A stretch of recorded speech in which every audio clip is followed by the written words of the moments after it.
The last time I was here, I told you that Ginger, my wife, was on her way to El Paso, Texas to take part in a protest at one of the detention centers there. She got back home Wednesday a week ago, and then the following Saturday we heard the news of the mass shooting in El Paso, and it hit a little closer to home for us. I looked at the map and I saw that her hotel was only a couple of blocks from the Walmart where the shooting happened. In fact, she said she had walked past it in the evenings as she walked from her hotel. So she called the hotel Saturday evening to see if the people there were all right, and the woman who answered the phone had been her shuttle bus driver while she was there. They were unharmed, she said, but they were shaken. And she thanked Ginger for taking time to call. Then the next morning came news of the shooting in Dayton, Ohio.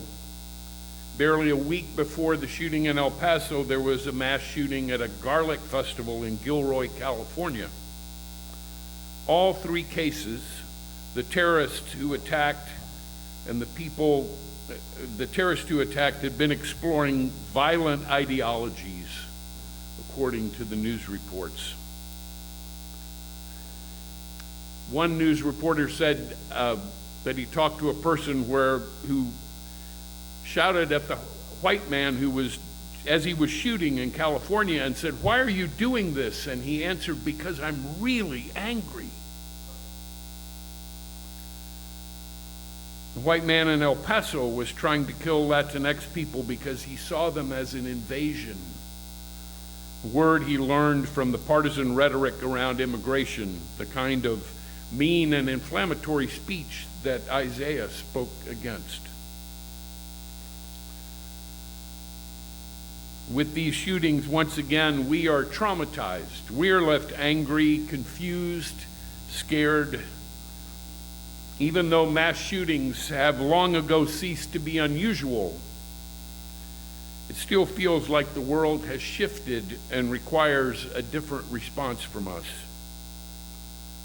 Layer onto that the polarization of the political discussion on just about any issue, and it's hard to know what to say and how to say it. I told someone this week the noise in the culture makes me feel sort of like I'm trapped between floors in an elevator that's just blaring death metal music, and I don't know how to get away from it. If this room of people is like any other sanctuary on the shoreline, we share a variety of opinions on the important issues. We're not in unison on how we vote or how we choose our candidate. Often we're wary of speaking up because we're not sure how we'll either be received or perceived. So I'm asking us to risk this morning. I know the good New England way is not to talk about religion or politics, but avoiding a discussion, not a debate, a discussion, doesn't give us the chance to build true beloved community. The verses we read talk about being the restorers of livable streets. How can we build that kind of community if we are not honest with each other? How can we come together if we can't learn to talk about hard things?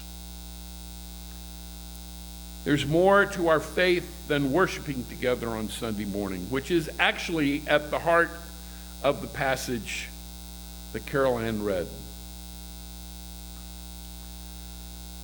The passage picks up actually in the middle of the story.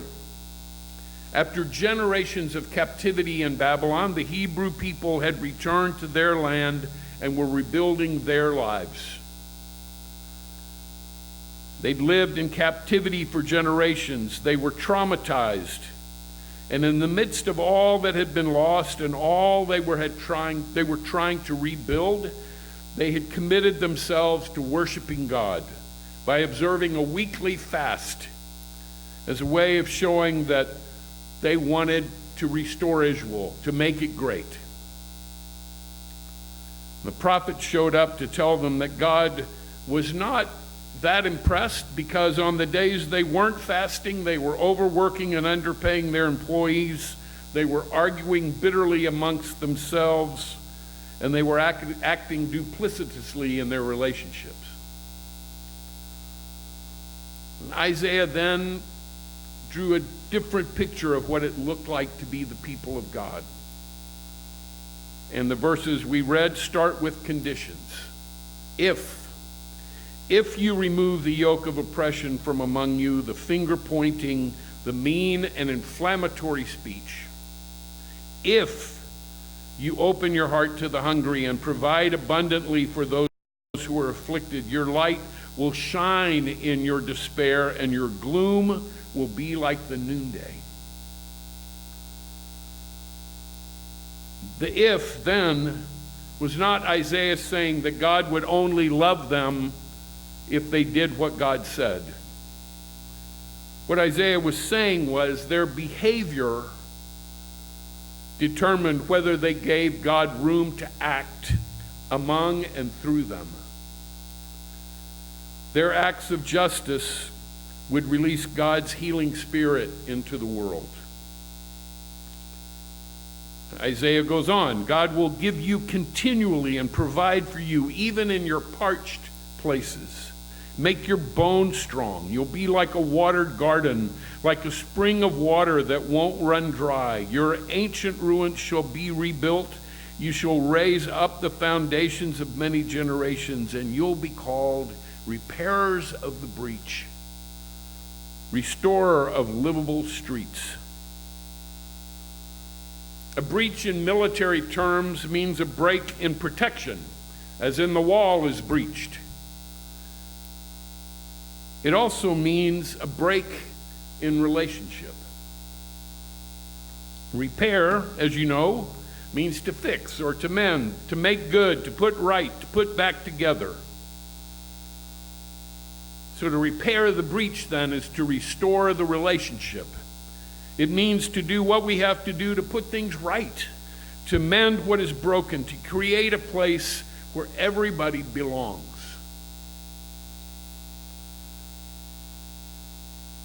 When we talk about repairing the breach, the calls to action seem somewhat apparent, at least to me. We go to the border, we work to feed the hungry, we push for living wages for all, we work to make sure all children have access to good education, we work to build an economy that doesn't allow just a few to prosper on the backs of the poor. We work to come to terms with our privilege, and we pledge ourselves to do what we need to do to dismantle racism and discrimination on all fronts. Yes, all of those things, yes. As I thought about this passage this week, I kept coming back to another breach, another healing that needs to take place that I think is more difficult. We have to figure out how to repair the breach between us and our siblings who feel angry and displaced and who act out that anger in ways that terrorize and discriminate against those whom they see as not like them. During the last campaign, one of the labels aimed at an opposing group was that they were a bag of deplorables. I wish I could say that was the only insult that was thrown around during the last campaign, but it wasn't. I mention it here because it came to mind as another example of the mean and inflammatory speech Isaiah told the Hebrews to stop saying. We need to stop it too, whatever the discussion. Ginger often quotes one of her former pastors who said, "Actions speak louder than words, but words speak more clearly."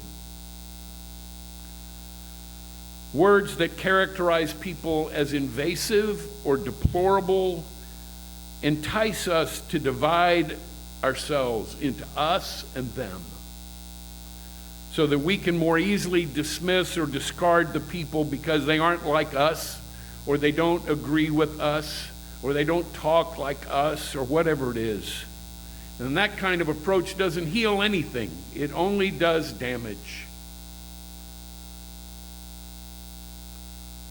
One sign of hope this week in response to the mass shootings in El Paso and Dayton came from Representative Alexandria Ocasio-Cortez, who in the midst of the inflammatory speech said this: "Here's what we have to say to all of America's men and women falling into the grips of hatred and white supremacy. Come back. It's not too late. You have neighbors and loved ones waiting, holding space for you, and we will love you back. There's a mother waiting for you. I know it. I know there's a teacher waiting for you saying, 'What happened to my kid? What happened to my friend?' And we will always be here and hold space for you to come back. We will love you back. You are not too far gone."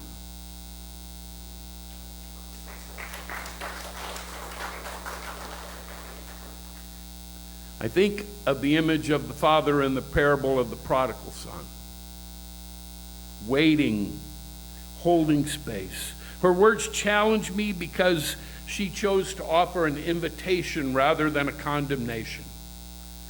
Her words convict me, to use a good Baptist word from my youth, of my sin of dividing people into us and them, which is another way of saying who I think is worth listening to.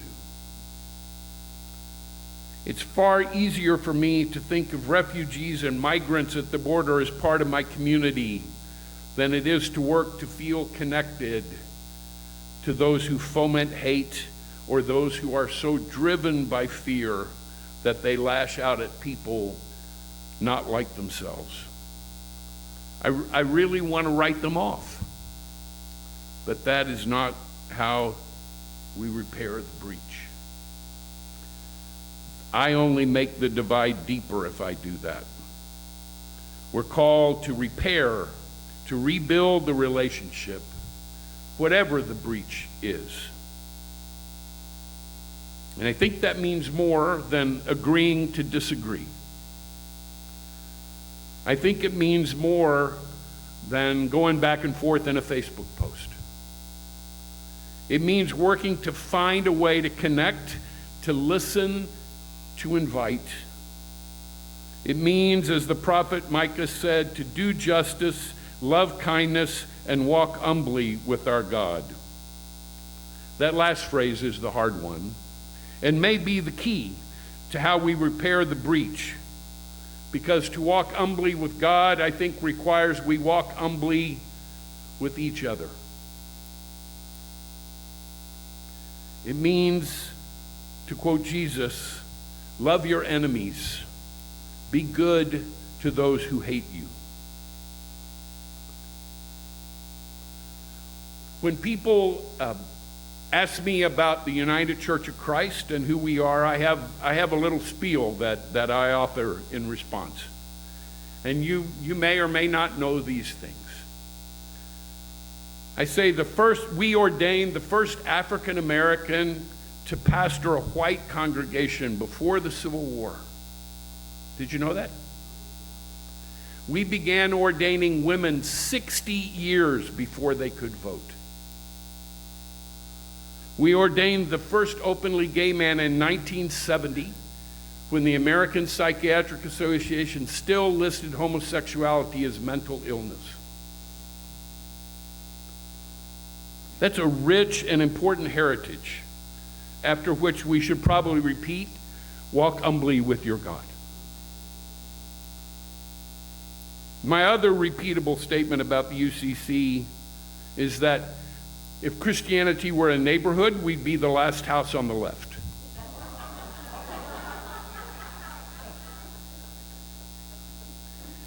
Maybe that's where it starts, in our neighborhoods, both literally and figuratively. Who do we know on our streets, in our neighborhood, or in our town, who stands on the other side of the breach? What can we do to make our street livable for everyone?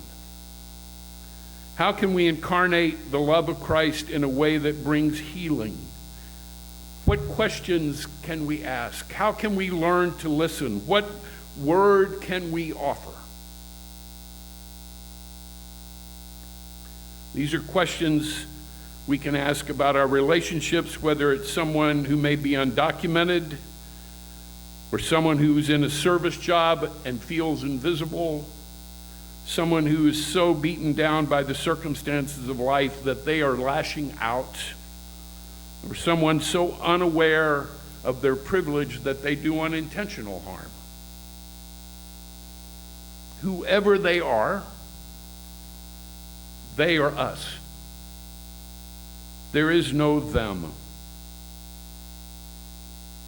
Say that again. Whoever they are us. There is no them. Whatever the breach is, we are called to repair it. And I don't think this is necessarily a grand gesture. I work in my job as an editor for Church Publishing, which is a publishing company of the Episcopal Church. And I mostly work from home. Several of you have seen me sitting in the window at the marketplace in Guilford. That's my home office. One day a week, I ride the train into New York for meetings. And it's about a 10-minute walk from Grand Central Station to my office.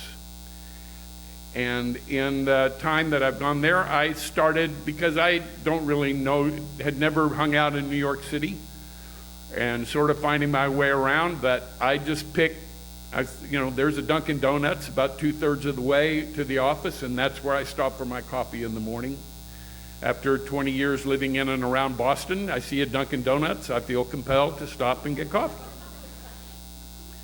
And it's a busy place. Even when I walk in there about 7:15 in the morning, I'm usually 6 or 8 people in line in front of me. There's a family that runs it, and I think they are Pakistani, but somewhere in that part of the world. We've never gotten to really have a conversation too much, and there's one young woman who is always at the counter. And after about the 3rd time I ordered my coffee, I go in once a week, and probably, and it's not every week, about 8 out of 10 weeks. About the 3rd time I went in, when I got to the front of the line, my coffee was sitting on the counter, and she smiles and she says, "Good morning, have a nice day." And I walk out feeling like somewhere in that huge giant city I belong, because of her small gesture to remember me.